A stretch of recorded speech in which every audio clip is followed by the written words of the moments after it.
संख्यावाचक विशेषण। मेज पर 4 किताबें रखी हैं। मेज पर ढेर सारी किताबें रखी हैं।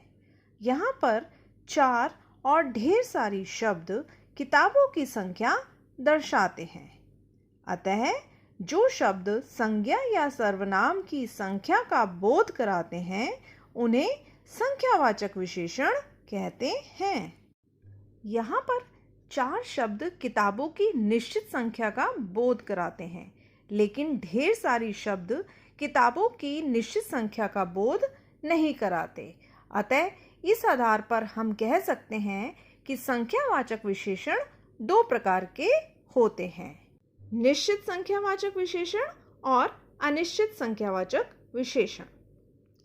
इस ज्योमेट्री बॉक्स में 5 पेन हैं। इस डिब्बे में 50 टॉफियां हैं। यहाँ पर 5 पेनों की और 50 टॉफियों की निश्चित संख्या के बारे में बताते हैं। अतः जो शब्द विशेष्य की निश्चित संख्या का बोध कराते हैं उन्हें निश्चित संख्यावाचक विशेषण कहते हैं। पार्क में कुछ बच्चे खेल रहे हैं। पौधों पर अनेक फूल खिले हैं। यहाँ पर कुछ और अनेक बच्चे और फूलों की निश्चित संख्या के बारे में नहीं बताते। अतः हम कह सकते हैं कि जो विशेषण शब्द विशेष्य की निश्चित संख्या का बोध नहीं कराते उन्हें अनिश्चित संख्यावाचक विशेषण कहते हैं।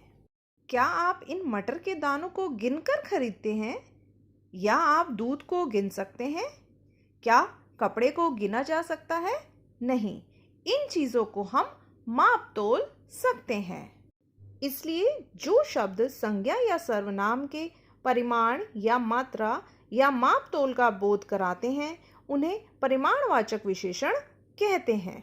संख्यावाचक विशेषण के समान ही परिमाणवाचक विशेषण के 2 भेद होते हैं, निश्चित परिमाणवाचक विशेषण और अनिश्चित परिमाणवाचक विशेषण। इस थैली में 5 किलो चावल हैं।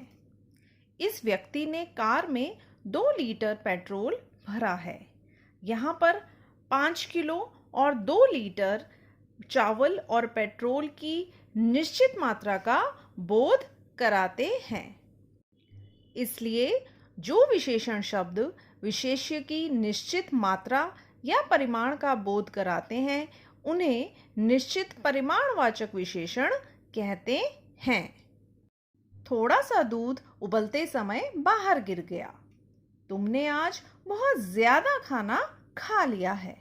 यहाँ पर थोड़ा सा शब्द दूध की निश्चित मात्रा के बारे में नहीं बताता।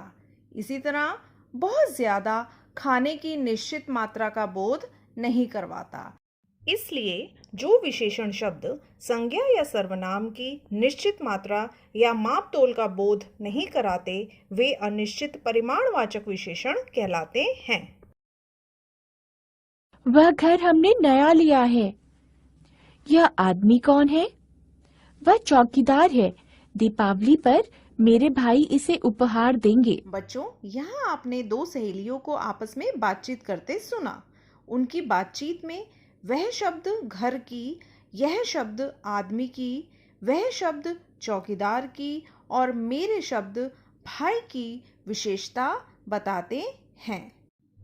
तो हम कह सकते हैं कि जो सर्वनाम शब्द संज्ञा शब्दों के पहले लगकर उनकी विशेषता बताते हैं उन्हें सार्वनामिक या संकेतवाचक विशेषण कहते हैं। अब आप विशेषण और उसके भेदों से भली भांति परिचित हो गए हैं, तो अब हम एक खेल खेलते हैं। आपके परिवार के सदस्यों की कुछ ना कुछ विशेषताएं अवश्य होती हैं।